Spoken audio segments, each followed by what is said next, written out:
Hello and welcome to The Week That Really Was with John McGurk and Sarah Ryan for this week ending the 23rd of May 2025. I hope you're all keeping well. The weather has been good. Apparently, Sarah, it's going to get an awful lot worse. How are you? I'm good. Oh, is it really? I've really been enjoying it. Haven't we all? Although if you watched last week, you would have seen I was affected by two issues. First of all, it was really hot and I was sweating a little. And secondly, the curtains were open and the sun blinded my face for half the podcast if you're watching on YouTube, which is why we get lots of comments every week. Some of them are nice, but Slap Happy One said he was blinded by my chin. So that was fair cop. And then, it's just some of the random abuse. Era Abuse says that John McGurk is extremely naive. Now, I have no idea in what he was relating to, Sarah, or what I was extremely naive about. Most things, I suppose, but there you go. Anyway, do you want to hear one about you? Yeah, go on then. We read them, so I've read it. Whatever it is, I've read it. Yeah, but the listeners may not have heard them. This is by CUNT, which I guess is. Oh, I see what they've done there. CUNT. Yeah, exactly. It's not the username doesn't refer to you, but the comment does. Sarah keeps getting caught out by relatively easy questions and stammers and splutters her way through, except when it comes to Palestine, when she's like, "How dare you paint your nails to bring attention to the people being ethnically cleansed? How dare you?" So Sarah's all for protest, except when it clashes with her own skewed worldview, ? Well, are you, Sarah? CUNT by name and CUNT by nature, it sounds like. No, last splutters, I mean, yeah, sure, okay. Thanks, pal. I just have an issue with somebody thinking that they're making an influence on international political issues by what colour they have on their nails. Sorry if that offends your sensibilities, but I still think it's done. All right, well, we'll end the self-indulgence there. Suffice to say that we do read the comments every week on YouTube and indeed on Gript Media's website and anywhere else that you choose to send them, including by email. We get them all, so keep sending them in. Most of them are much nicer than that, though. One of my favourite things to do on this podcast is to bring out Sarah's inner Féin. So I'm going to let your nationalist freak flag fly, Sarah, by asking you: do you agree with Sinn Féin's position that we shouldn't be celebrating the Normans? I think that there is a genius political mole working within the Sinn Féin press office and strategic team who is actually a member of either Fianna Fáil or Fine Gael and has embedded themselves within Sinn Féin and is directing their policy decisions and their strategy with a view to destroying their name, reputation and polling. Because just when I think they can't come up with more garbage and stupid things that don't matter to people, they come out with a corker like this and totally redeem themselves. Who cares? I mean, of all of the things that matter to people, particularly former Sinn Féin voters, do you think this is... I've never even heard anybody talk about this issue. It's never been polled. Do you think anybody really cares about this with all of the pressing issues that people care about? Bewildering. You would say that, though. You're one of these kind of Gaelic traitors who married a Norman invader, aren't you? I mean, your husband's name is Redmond. It's a Norman name, isn't it? Listen, so I also moved to the north side. I'm very familiar with all of the betrayals that my marriage has created. Whatever.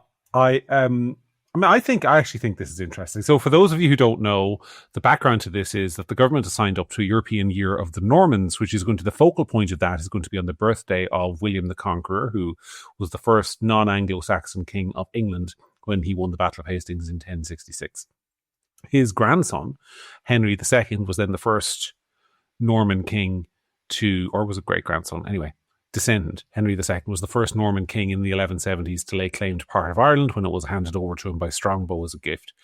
And so the Sinn Féin position, as articulated by Angus O'Snuddick, is essentially we shouldn't be celebrating these people because they were our invaders.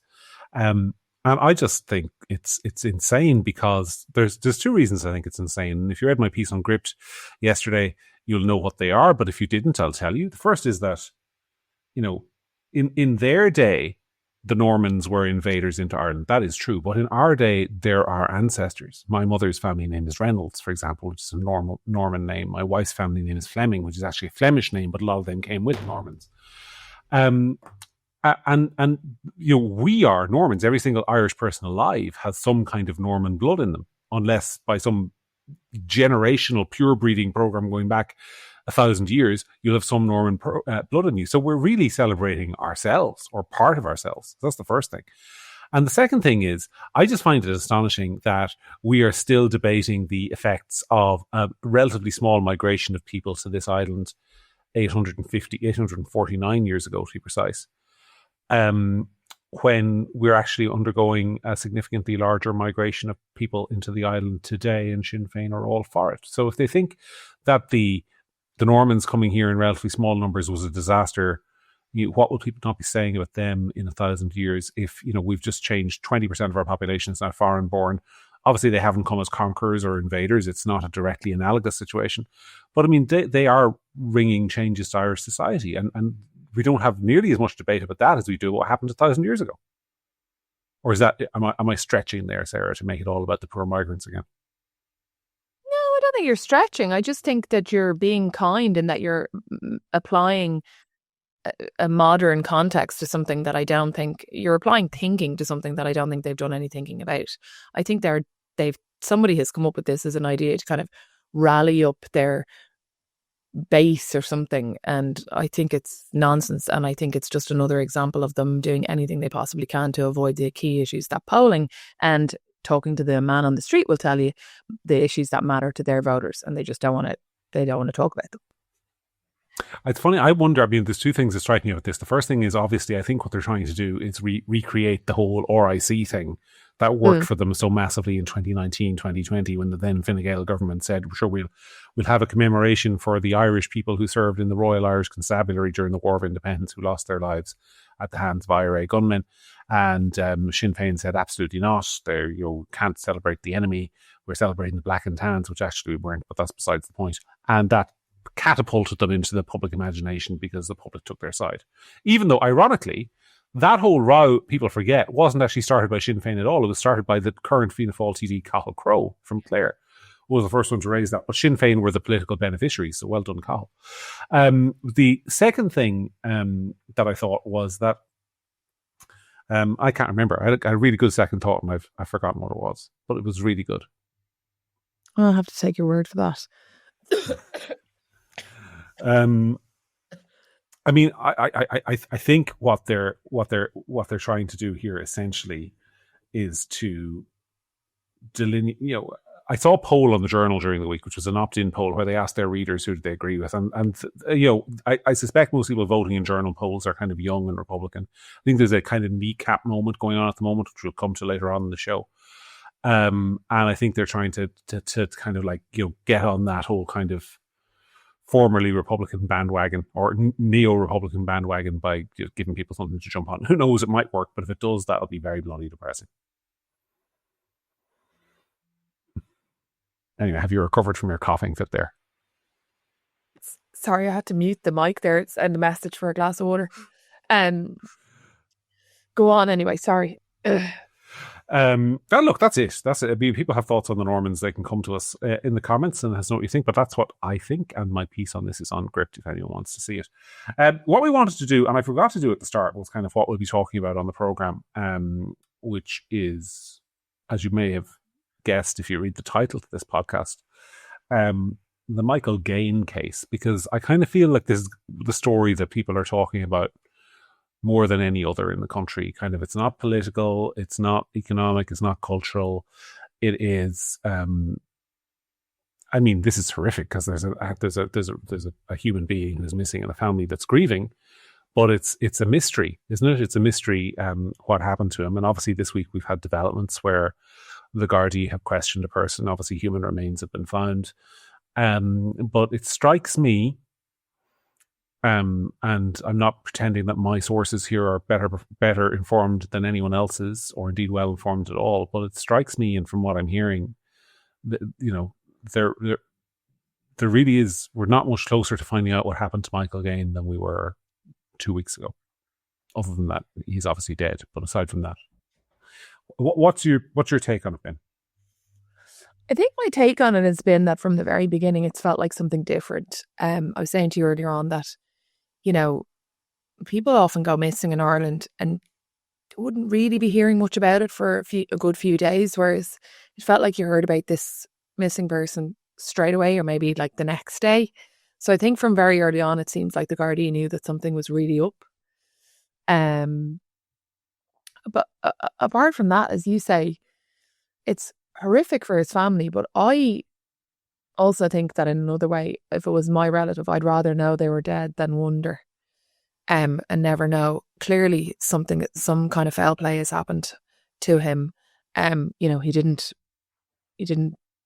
cut himself up, so clearly something has happened, and hopefully they figure it out. But it's the end of, it's a form of closure for his family in the one, and it's the beginning of another. But I also just feel like, I don't know if you feel like this, but is it my imagination, or does there just seem to be more and more violent crimes or high profile horrible crimes in Ireland these days? I don't think it's your imagination. I think there are more. I mean, obviously, it's not that last week we were talking about the horrible case in Cavan that was in the news, the Hawes case again. There are a lot of cases like that around the place. What I want to say on the Michael Gaine thing, though, is, and I mean, obviously, we work for a news outlet. We are limited in what we can say about ongoing criminal investigations or what it's responsible to say. But I did say on Twitter last week, and I stand over this, that I think there are serious questions to be asked about the effectiveness of the Gardai investigation. And those obviously centre around a central fact in the case, which is that Mr. Gaine's remains obviously have now been found in the process of the emptying of the slurry tank on the farm. The slurry spreader essentially was blocked by what we understand to have been partial human remains. And we understand that as the week has gone on, further human remains have been recovered from that tank. But that tank was actually searched by Gardai very early on in the investigation. Now, what the nature of that search was, I'd be interested to know, because what we've had come out in the weeks, in the days since this has happened, Sarah, has been this line that they're now pursuing a line of inquiry where it's possible that the remains were put into the tank after that initial search. And all I'll say about that line is that it may well be true, and it's certainly something they should investigate, but it's also, I think, a little bit of a self-serving line, because it's the one explanation for why the initial search didn't find what it was looking for.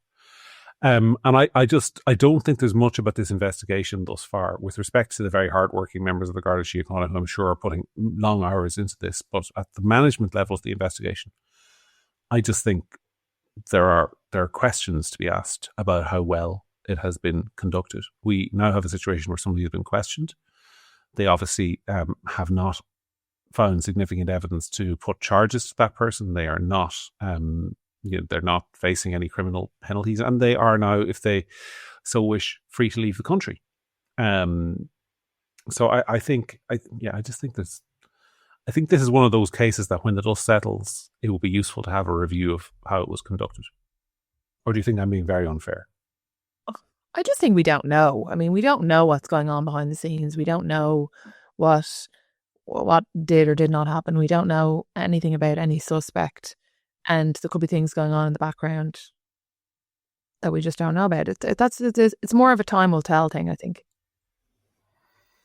Yeah, it will. But I mean, with these investigations, the longer they go on, one of the things here is, there's now a lot of theorizing about whether this was a murder or whether it was something else. And I think a lot of people have agreed that it's a murder. But, I would imagine it's getting to the point where it'll be very difficult to prove. How would it possibly be anything else, though? But I'm not going to get into speculation on that. That would be the kind of thing we can't do. But But like if somebody's okay, slurry is mixed before it's spread. Look, we don't want to get into that kind of. You're a country boy. Maybe there's just an element of the slurry's life cycle I don't know about. Look, I just think there are questions to be asked, but it strikes me that it's one of those just horrific cases that I think, I hope this isn't going to be one of those cases like Shergar where we're talking about it in 20 years. We're also wondering what happened. I think that family really deserves Yeah. answers. And I know there's a community down there that really deserves answers. And unfortunately, I think so far, many of the answers have just been unsatisfactory. And I think it's important to say that. Like, I mean, I think oftentimes these are the conversations people are having in pubs and clubs and houses up and down the country. And sometimes in the media, there's kind of almost a reluctance. I mean, I appreciate, right, the Star have a crime podcast that'll probably go into it in even more detail than we have. But sort of aside from that, people are kind of reluctant to discuss openly what they're thinking about it. And I the number of people who said to me, I think the Gardai might have missed something there, is high. Is high. We'll see. Anyway, what else will we talk about? I really like Donald Trump. I knew you were going to go there. I knew you were going to do that. Where are you going to go? No. I was about to say, I think you have some nice things you want to say about Donald Trump. Yeah, well, I it's very funny. I sent a tweet, right? And I said something along the lines of, "This is Donald Trump at his very best. No other Western leader would have brought Cyril Ramaphosa, the president of South Africa, into their office and challenged him publicly about what's happening to white farmers in South Africa and what has been happening.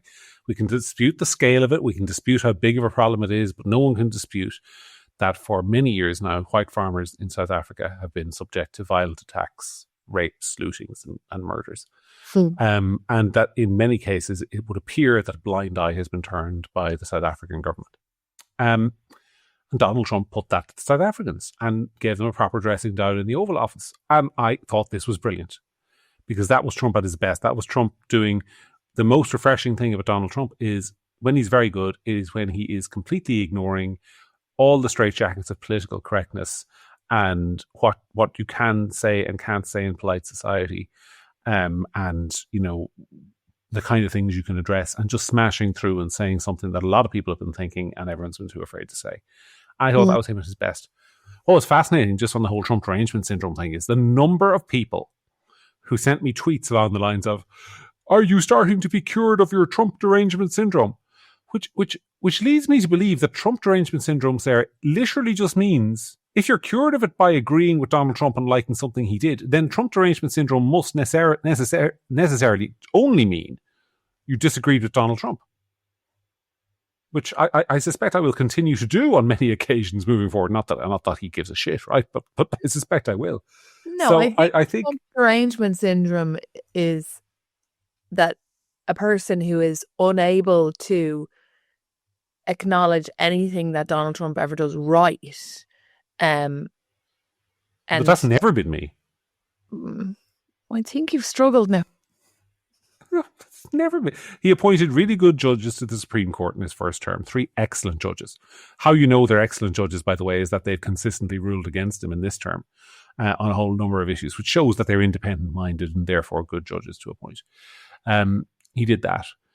He delivered the Abraham Accords in the Middle East. And we now know, we found out this week via leaked Hamas document that one of the reasons for the October 7th attacks was to try and derail normalization of relations between Israel and Saudi Arabia, which Donald Trump had advanced and negotiated.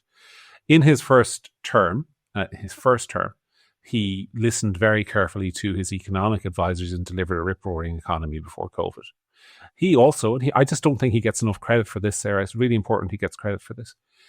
He shoved through the COVID vaccines at light speed. He overread all of the safety protocols, all of the FDA's testing, and he said, Operation Lightspeed, I'm going to really make the federal government efficient about bringing Pfizer and all the other products to the market. That was an example of effective leadership. One can disagree with the outcome. But I've given him credit I for... think you're just being a bit of an asshole there, John, actually, because I think that you're giving him credit for something that you know will inflame our listeners and annoy a lot of people. I think he can be a very effective chief executive when he wants to be on the other topics. This is in real time where your Trump derangement syndrome starts to come out. You said Trump derangement syndrome was never giving him credit.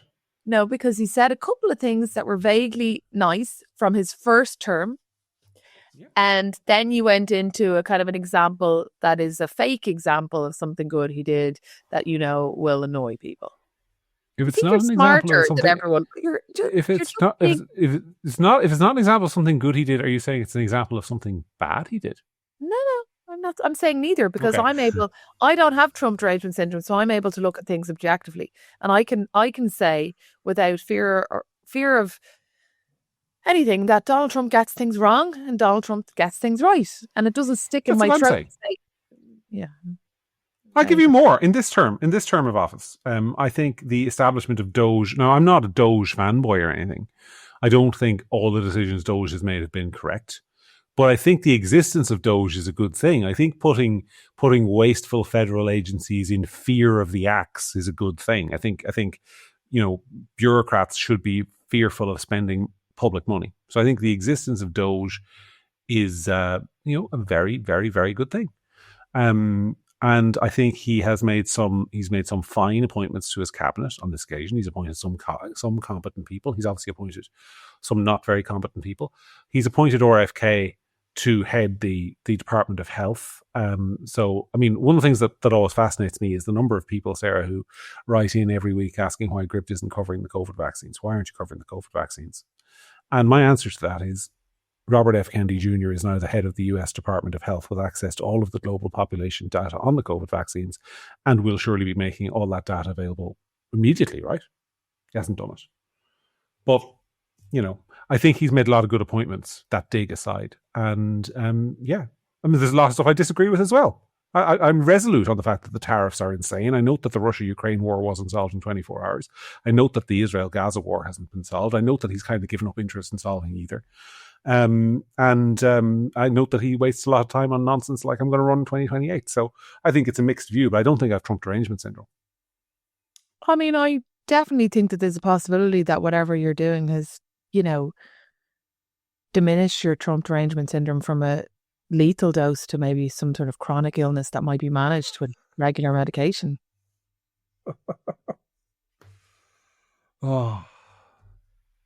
Okay. Well, Anyway, I thought he was good this week. Anyway, back to what you were saying about South Africa. I think that I agree with you. I think it was Trump at his best. I think it was something that's talked about or actually avoided by most media. Like a religion. Nobody talks about that. I was in Malahide playground one day, and I met this woman, really hit it off with this really nice lady. She was South African and her husband was South African, and they moved to Ireland and they live in Dublin, and they were expecting their second child, I think. And she was telling me, and I couldn't believe it, but she was telling me that her father, his father, and either her or his uncle had all been murdered. They were all farmers and they'd all been murdered. And she said that outside of South Africa, you just never hear about it. They're fascinated by the fact that these kind of things never get covered by the media. Really kind of cynical about the outside world media and how it, ignores what's happening in South Africa. And like multiple violent deaths in both of their families. And just that's kind of the way they live. That's the the constant fear for farmers, and one of them, I think it was her uncle and his wife, had just been murdered in their beds one night, and they spend their life in fear, security all around them all the time. And I think Donald Trump was right to call it out. If that was any other country and that was going on with any other race, a Democratic president would be bringing it up. I think you're right. I know a reasonably prominent Irish businessman. I can't be more specific than that, but a reasonably prominent Irish businessman who about 10 years ago was sent off to South Africa to work for a year. His company had offices in South Africa. He was sent off to work there, basically. And he went there. This gentleman is married to a very nice woman, but a very liberal Dublin woman. She's lifelong supporter of one of the left-wing parties. I won't be more specific than that in case I identify the person. And he said that after a year there, his wife, who went there sort of as a massive admirer of the ANC and Nelson Mandela and the African miracle, was just totally disillusioned with how that country had been governed.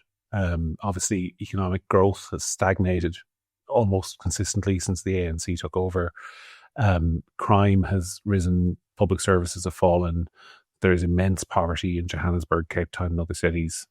There's still immense numbers of shanty town. No economic opportunities really have been delivered, and a lot of the political attention is sort of it's very like Zimbabwe, where the failure once white, unjust white minority rule had been abolished. Oftentimes the movements that took over were left-wing revolutionaries who had no economic ideas, and within a couple of decades it was we'll just direct the public's anger towards the white minority and go after them. And I think that's what's happened there. I think South Africa is well on the way to becoming a new Zimbabwe. I think that's the unfortunate reality from what I can see. And every member of the Afrikaner community that I've ever met living in Ireland has been delighted to get out of there. Because they are afraid for their lives. And if they are women, frankly, afraid for their personal security when it comes to being victims of sexual assault. Yeah, there was a guy years ago. I remember I was traveling around Asia and with my friends, and we did this, as you do when you're in Asia, went to a cookery school, and we did this class, day class or whatever, with this South African family, and it was this man. And mother and father and their two daughters, I'd say their daughters were kind of like maybe like 14 and 16, like beautiful looking girls. And I remember just being blown away by like the level of him telling us about the level of kind of bodyguarding and monitoring of his two daughters he has to do to keep them safe. Like they can't go on public transport. There's no question that they'd go anywhere alone. That's no way to live. No, it's not. It's not. Anyway, I would like at some point to go and visit Kruger National Park in South Africa, but I don't think it's high on the priority list for the moment. It just doesn't seem like a very nice country anymore. And not just, I mean, I think there are a lot of places in the world where terrible things are happening, like Sudan. Terrible things are happening in Sudan, and I think we should mention those as well. I mean, obviously terrible things are happening in Gaza. So it's not about, I think the left kind of recoil about talking about South Africa because the victims are white. The victims are actually racist against white people. Yeah, and the victims they're traditionally the sort of wealthier, more privileged class in South African society. So, therefore, we can't possibly stand up for them. But it's actually not. Sorry, go on. It's actually not only a crime against those people, though. It's a crime against South African economy to not be.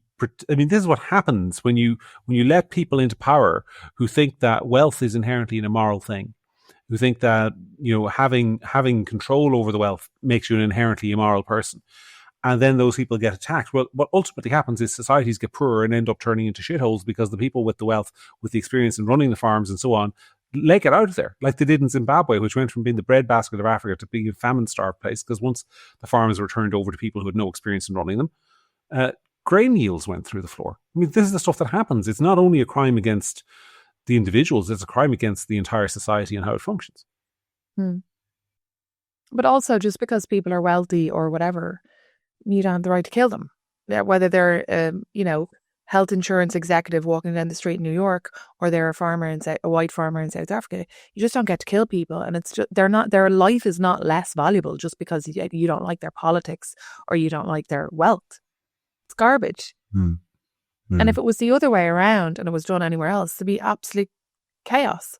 And on your point about people getting upset that like we should mention Sudan and we should mention this or whatever, yeah, but we get that in the comments all the time. But like this is a topic this week because Donald Trump has brought it up in the White House. Of course, there are atrocities happening all over the world, in Gaza, in Sudan, in all over the place.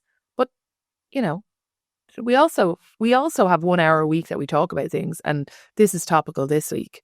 Sometimes I think in the comments people just come in to just get annoyed about what we don't talk about. No, don't attack the commenters. I mean, oftentimes they raise issues that we probably should talk about more. And there are one or two ideas for shows in there that I think we might take forward, especially over the summer when things get quiet in August and everything switches off. We may look into do a couple of shows on some rather offbeat issues. But anyway, what else is on the agenda this week? You wanted to talk about some new cultural thing? Well, in between, honestly, I was going to talk about. Yes, did you see I got attacked this week for Oh, disagreeing yeah. with somebody on Twitter about? Oh, No, this is an interesting very topic, strange. right? This is an interesting topic. So yes, you did get attacked a bit, and I don't know if the people who are attacking you listen to this podcast, although I suspect they do. At least one of them, anyway. So basically, the gist of it was: do you want to explain the background, or will I? No, you do. There, you do. So somebody has wrote a tweet where they were talking about how basically difficult it is at the moment for young men in Ireland. Would you say that's fair? So young men of a certain age, and they were painting a picture of young men in Ireland who are still living in their parents' houses, who are isolated financially, or sorry, maybe not working or whatever, but like unable to buy a house, unable to get their life off the ground, we'll say, unable to progress in society in the way that men of that age would have been able to do 20 years ago. Would you say that that was a kind of a fair assessment of the text or the tweet? Fair assessment, yeah. So it was this kind of picture or whatever. And then you decided to stick your oar into that and say, what? I mean, to be fair, what I was taking issue with in the tweet were two things. Yeah. Firstly, he said, so he had set up, he painted this picture basically of an angry young man in his 30s living alone with his parents. And he had said this person is denied economic opportunity. He can't afford a house. He's going to find it very difficult to meet a woman. He doesn't have a kind of job that affords him the opportunity to live the life that he wants. And he's sitting there and he's getting really frustrated with his parents. He's got a bad relationship with them, and he's going down the road and to the pub, and he's drinking, and then he's spending his entire night sending angry tweets on the internet, and he's becoming more and more radicalized, and then he's going to give up on life. That was the picture that was painted. And to be absolutely clear about what I was saying, if you read my response, which I think was basically he should start by making his bed, was that there's some things in life you can control. You absolutely cannot control the job market, right? You can't control the job market. You can't control the housing market. But you can control whether you're nice to your parents. You can control that. And by the way, this is a hypothetical human being that was being discussed here. It wasn't an actual person. It was a hypothetical human being. But in that example, if that relates, you can control whether you're nice to your parents. You can control whether you spend your evenings and afternoons in your bedroom rage tweeting at the world. That's a thing you can control. You can control your general demeanor in life, because the point I was going to make, had the conversation proceeded as how I thought it would, was that obviously there are lots of flaws in how our society is structured, and that is provoking a lot of men to be very young men in particular to look on life with a degree of despair because they are not getting the same opportunities even that my generation did, or our generation did, or our parents' generation did. And that is true. But what I'm really going after is the idea that the best response to this is to kind of become an angry young man on the internet. It is not. It is to join a local GAA club, join a local soccer club, join a local golf club, go take up ballroom dancing or something. Get out in the world and start meeting people and practice becoming a nice and attractive person, because when you're a nice and attractive person, better things happen to you than when you're sitting on the internet rage tweeting about, something that's happened in America. That's a shit way to live your life. Even if it's not your fault that you can't buy a house and not your fault that you can't get a job, that's still a shit way to live your life. That's the point I was trying to make. But apparently there's no room for that nuance anymore. Or maybe I phrased it badly. Maybe I was a little bit dickish in how I phrased it. I can certainly be dickish in how I phrase it. But I think that this conversation deserves more than to say that everything that goes wrong in a young man's life is the government's fault. Because I think in the example that gentleman, I think his name is Owen Lennon, I know his name is Owen Lennon, cited, is the one thing that the person is able to deal with is their own behavior and their own reaction to the situation they're in, right? Or am I tell me, you've listened to me. Do you think I'm being unreasonable? No, I don't think you're being unreasonable, but I think you're both talking about kind of different things.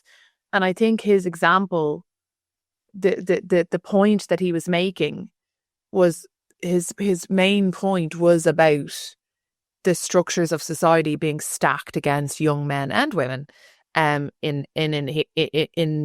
relation to, or compared to what it was even for us. And that, the opportunities it's men and women, but I think that there are additional factors against men. I think there are societal factors. There's an attitude that's worse towards men in our kind of discourse, and certainly in our media, than there is against women. So we'll just say men. I think what he was trying to say was all of that, and I think what you're saying is correct, but you're kind of talking about different things. Like I've said on the podcast lots of times before that there's a huge element of Jordan Peterson that I really like. And I think that Jordan Peterson really, one of his 12 rules for life is tidy your room, on the basis that, you can't really, the first thing you should do is change your own environment. You can't really be commenting. I can't remember the example he used, but he was talking about young people who are going out and kind of, let's just say, pouring all the milk out in Harrods in some kind of protest. And it's like, you can't really be going out and commenting on the world if you can't even get your own room straight or whatever. But it's also about being in charge of your own environment, being an adult, being responsible for something small, and then that ultimately helping you to become more responsible about bigger things. And I think you're right in the sense that, yes, of course, young people should be responsible to a point for their own happiness, for their own economic outlook, for how they choose to structure their life, or how to improve their chances for being homeowners, for being financially independent from their parents, from whatever.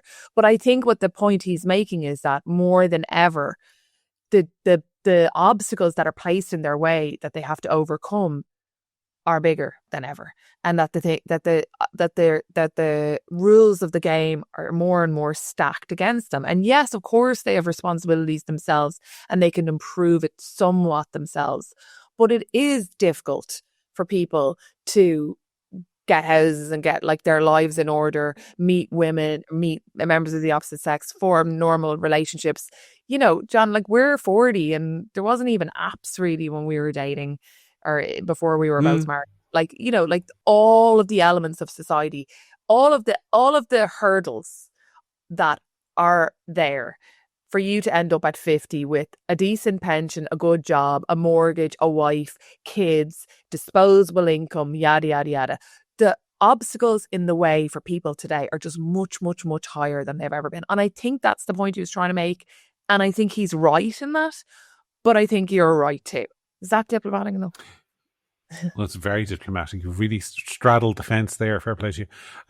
But like, I think all of that is true. But I think what is also true is that I'll step back to the global picture. I see constantly when I go onto the internet, and particularly when I go onto the so-called manosphere, I see this meme. I'm sure you've seen it over and over and over again. It's what I call the weak men meme. It is the strong men create good times create weak men create bad times, strong men create, and bad times create strong men. And then it's this cycle that we're supposed to go through in history, where basically, the good, strong generation comes along, builds a good society, and then men become weak and they collapse it, and it has to all start over again. And everyone seems to think in the manosphere that what we're basically at is the after point of where weak men have created bad times, and now they are the strong men coming in to create good times. That's the whole thesis, right? Donald Trump, the aforementioned character, is a strong man creating good times again. A lot of these movements are premised on the idea that we need a new generation of male revitalization to create strong times again. And I think they have it backwards. I think that my generation, which didn't live through much hardship, but we lived through 2008 recession. You and I, Sarah, we both did. People we know and love in both cases went through very tough times at that point. Many of my friends had to emigrate. Many of your friends had to emigrate. Yep. And this was all when we were in our reasonably early 20s. The generation before, in the 1980s and the 1990s, went through some really difficult economic times. Before that, in the 1970s, the country was a basket case economically, and almost everybody emigrated.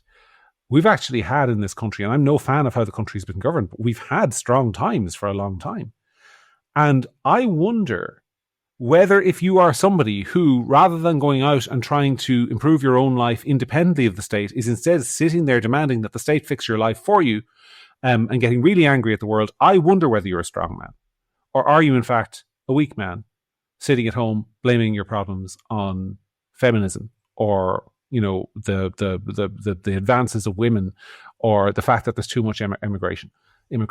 Those can be factors in the global political problem in the country, yes. But I don't think they are the central reason for your unhappiness. I remember after the abortion referendum in 2018, I wrote this tweet that went viral at the time because I was feeling pretty and I was looking at the scenes of all the young people in Dublin Castle, and they were cheering and cheering and cheering, and they were so happy. They were so fucking happy. They thought that the world had, all the injustices had been righted. And I remember saying to them, this was never what was making you unhappy in the first place. You weren't a miserable, purple-haired, cranky left-wing feminist because the abortion laws were the way they were. In 6 months' time, you'll find something else to be really cranky about and pissed off that will justify your own unhappiness. And I think if you are the kind of person who makes politics your God and politics your religion, you are destined to be permanently unhappy. And I think when I look at this on the right, and people talk about the woke right, this is what they mean. What they mean is, it is just as the left said, the woke left says it's not the criminal's fault. It's not the criminal's fault that they are a criminal. It is society's fault. Society has let them down. Well, I think if you're a right-wing young man and you're sitting there in your bedroom, the way Owen described in his tweet, saying, I'm really angry with my parents and the world, and I'm going to be really upset, and I'm going to rage tweet all day. That's not society's fault. That's your own fault. Sorry, end round. I know, but I don't think that's what he was really saying, John. I mean, I think what you're talking about again is like two different things. You're talking about taking responsibility for your life within the parameters of what is possible for you, which you absolutely should. And he's talking about a social contract that is broken down between people of a certain generation and the state. And that there is, if your parents and, you're like a lot of these guys who are still living at home and can't afford houses, they're taxpayers, whatever. And there is a contract that's been broken. There is an opportunity that's not there that used to be there. And as I said, it's stacked against them in a way that never was before. That doesn't mean they shouldn't make their own bed or take responsibility for themselves or do their best within that. But I still think that you're talking about two different things. Possibly we were, but this is the thing. I mean, Twitter is one of those places where, if I counted the times when I sent a tweet, I'm not complaining here. I'm just saying, where I sent a tweet and somebody else comes in the reply and makes an adjacent point or a slightly separate point to the one I was making. I mean, I would never stop counting. That happens. That's the nature of social media. Yes. So anyway, and all I'm doing is clarifying what I was actually saying, which may be separate to the point. I mean, I run a media outlet that highlights every day of the week the problems that are caused in this country by the housing crisis, the over permissiveness with regard to immigration. I think we've also covered more than most media outlets the cultural impact of loneliness, dating, and the way a lot of young people feel left behind. We cover the sex recession in a way that most other media outlets don't. Yeah. Because I think it's a really important issue. So I'm not just denying those issues, but I think what bugged me with Owen's tweet was where he talked about how that young person was behaving in their own life, falling out with their parents, rage tweeting at the world, all that sort of stuff. That's not going to help you, mate. That's all the point I was making. Well, I think you were talking about two different things, but I take your point, and it's well made that there are things talked about on this podcast in terms of sexual revolution, in terms of, what it's like to be a young person, in terms of the raw deal, we'll say, that a lot of young people are getting from left, right and centre, frankly, pardon the pun. So we have done that, and I think you were making it, and I accept that you're making an adjacent point, but I think you're both making valid points without realising you agree on more than you disagree on. That's what I'm trying to say. Well, I've always agreed with Owen on more than I disagreed with him on. But that's besides the point. Anyway, let's move on and talk about, we just talked about the sexual revolution and its consequences. So let's continue on that theme, because they're multiplying. We have discussed on this podcast before your good mates, Lily Phillips and Bonnie Blue. My good mates. They are your good mates. We talk about them. And we can add another one. We can add another one because this week I am told that an Australian woman by the name of Annie Wright is in hospital. Let me just pull up the story here on the trusty phone and tell you all about it. Yes, Annie Knight, an OnlyFans adult film star who's engaged to be married in 6 months to her partner, was hospitalized after she slept with 583 men in 6 hours in a bid to break the world record for the most sexual partners in a day. She subsequently lost that because Bonnie Blue managed 1,000, I think, a few weeks later. Anyway, without getting into too much detail, she sought medical attention due to bleeding and tearing. So, I mean, what strikes me about this is that on this podcast, and indeed on other sensible podcasts for recently and around the world, one of my concerns about, if it was just that Bonnie Blue and Lily Phillips were freaks and we should never talk about them, I would buy that. But what I've consistently said here is that they're inspiring other people, and particularly other young girls, to think what they're doing is normal, and there will be copycats and there will be new ones and all the rest of it. And I just wonder where this is going to end up, because the banality of this kind of evil, and I use that word advisedly, is really striking me as something that's just growing. And I wonder what you think about it as a woman. Well, I mean, I think I've made what I think about it as a woman pretty clear on previous conversations. And I note that in the comments, back to the comments again, people don't think we should talk about this because they think that we're giving it too much attention and too much airtime. And I think that's a point that's well made. But as you say, if it was just isolated one-off people who were doing mad stuff, and I don't think it would warrant any attention. But the reality of it is that it does have copycats. It does have consequences. And as we've said before about other things, ultimately, when you diminish things and make them into nothing, it has cultural consequences and it has cultural change. And I think that that's what we start to see. I mean, so what if your 19-year-old daughter goes out on Saturday night and has sex with 3 guys? Sure, Bonnie Blue had sex with 1,000, and so on and so on and so on. And so I think what we're seeing is a flow of consequences from this kind of stuff. And people like Bonnie Blue, and I can't even remember the other one, have made all this money, and nothing's ever going to make me think that this kind of stuff isn't really, really, really damaging for women and for men. But, just because a man is stupid enough and weird and creepy enough to be one of those 500 people doesn't mean that it doesn't damage him long term or isn't having any consequence on him. And I think what you're just seeing is a symptom of the horror show that being a young person and, all these freedoms and wonderful liberalism of sex has resulted in. Horrible stuff, and young people just acting in a way that's mentally and physically damaging for them, short, long and medium term. Yeah, I've 2 things to say on this. The first is to echo your response to the people who say we shouldn't talk about it. We talk about it because, I mean, my attitude to people not talking about this is like, you just want to hide from reality. Because if you go on to, as I have, Bonnie Blue's Twitter account, not their account on a pornographic website, not their account on OnlyFans or Pornhub or any of the other platforms that publish this filth, her Twitter account, or the same for Lily Phillips or any of these other women, which is in full view. By the way, your 10 or 11-year-old child could be going onto this Twitter account. And you've got fully explicit pornographic videos on that account, and they're being viewed hundreds of thousands, million plus times. And the idea that us talking about it is giving you publicity, get your head examined. We're very happy with the 20,000 or so of you who listen to us every week. We're really happy with you, and we want to keep you, but we are dwarfed by the audience these people are getting. But also, I would say to those people that there is quite a lot of people who listen to this podcast, and some of them are young, and I really want them to hear an alternative view other than what they're, what they're faced with all the time, which is that, like, have sex with as many people as you want, it's great, or whatever, that, like, Bonnie Blue's making loads of money or whatever. There's lots of nice guys out there who wouldn't behave like that. There's lots of nice girls out there who wouldn't behave like that. And people should be reminded that there is a lot of people who still, I mean, not to be crude, but have sex like normal people and meet people and go on dates and find a sexual partner and get married and behave normally. Those people do still exist. as another female friend of mine describes herself, I'm an old-fashioned prude and proud of it, and that's allowed.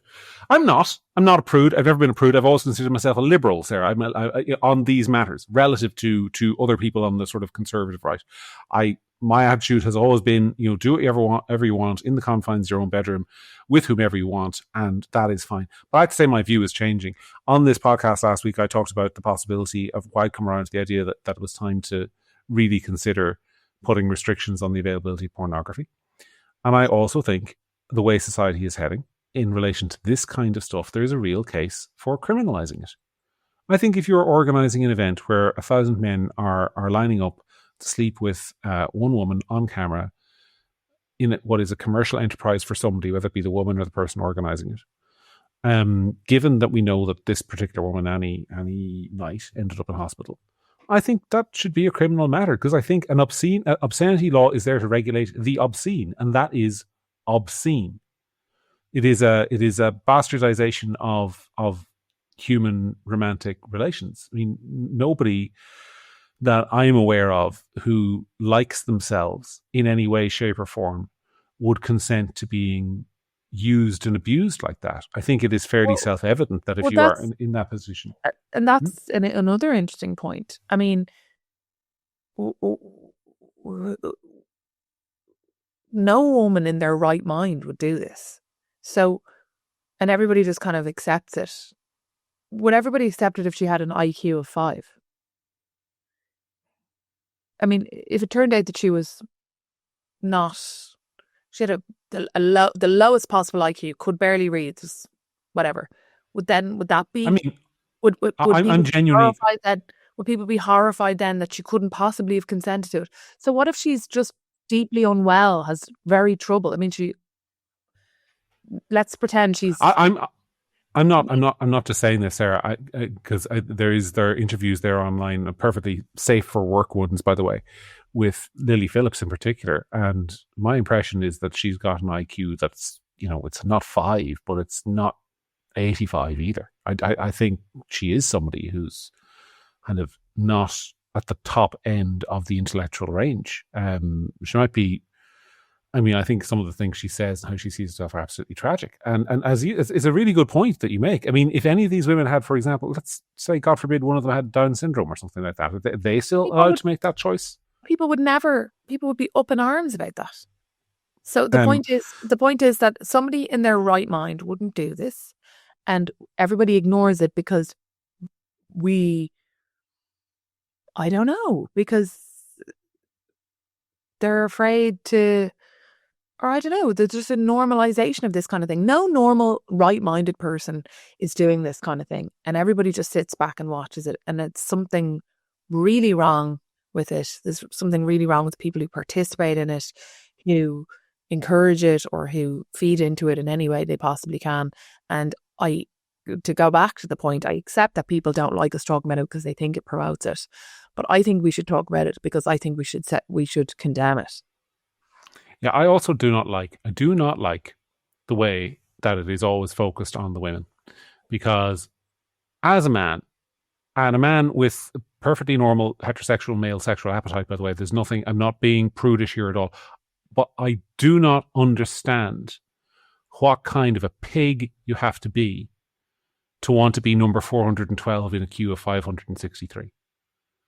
I do not understand what kind of a pig you have to be that guy. Or indeed number 410, or number 63, or number 508. There's something wrong with you. And there's something wrong in society that has put that idea into your head. I mean, I don't even think I really do question if you're even heterosexual if you're doing that. Or if it is essentially you're kind of in this porn adult haze where you're kind of engaged in a group experience with a bunch of other men, which is kind of more homosocial, if not homosexual. I think it's a deep toxicity in society that has been unleashed as a direct result of internet pornography, because I don't think this kind of thing went on in the 1940s. I mean, I'm sure people lived quite libertine sexual lives in the 1940s, 1950s, but I don't think you had publicly advertised events where 500 guys were showing up to engage in that kind of thing of an afternoon and then go home with their wives. So yeah, I think it's becoming a public health and public morality crisis, and I think there's real cause for a legal crackdown on it. People may disagree on free speech grounds, but No, I think I'm really getting there. that women have been abused by groups of men sexually since the dawn of time. I just think that this is No, just for sure. polished off, dressed up as something different, and because it's empowered and consented to, it somehow changes the dynamic of it. But they're just words, and I think that just because those words are spoken doesn't change this from being something that is deeply wrong. That the woman is a victim, no matter how many times Lily Phillips or whoever them will say they're not. And just because they're making money doesn't mean that there's not something really, really wrong with it. And that's it. All right. Well, we are getting to the end of the show. There is something that I wanted to do, though, which was to talk about Ian O'Doherty, my old, what's the word? What would we call Ian? I don't know if I call Ian my friend. I don't think we've had drinks often enough to call him my friend, but he's certainly been one of the best and most brave journalists in Ireland for some period of time. For sure. And he has launched a new podcast called The State of Us with Graham Linehan is his first guest. And I think if you enjoy the kind of content that Sarah and I churn out here, you should go and have a listen to Ian and the interviews he's going to be doing over the next few weeks, which I think you can find on Spotify and all the other podcast platforms. And that's just a friendly shout out for somebody who I think, if you enjoy us, you'll also enjoy him. Have you any final words? He's so smart and he's so informed on a lot of the really big issues that he cares about, and people should definitely give it a listen. He is our friend, John. We should go for drinks with him more often, though. We should. Maybe we'll have him on the show at some point over the next couple of weeks to talk about his podcast and life in general. We haven't had a guest on in a long time, partly because three's a crowd. Yeah. Three is a bit of a crowd, but we may do that, or who knows? I might get just take a week or two off and let you interview some people. People would like that, I think. So we'll see what happens. In fairness, your Trump derangement syndrome is starting to wane a bit. It's being managed with medication, so people might keep you. Yeah, and I'm on the side of the prudes now and on this whole porn thing, so that's getting my popularity back. But then I did have a row with Owen Lenihan, so I'm a villain there again. It's very hard to do this job and keep everyone happy. Really, really is. Maybe we'll ask Owen. Maybe we'll ask Owen to come on. You can make friends. All right. Okay, we'll leave it there. Thank you very much for listening. I've been John. She's been Sarah. This has been The Week That Really Was. We'll see you again in the week. Have a great one. Bye.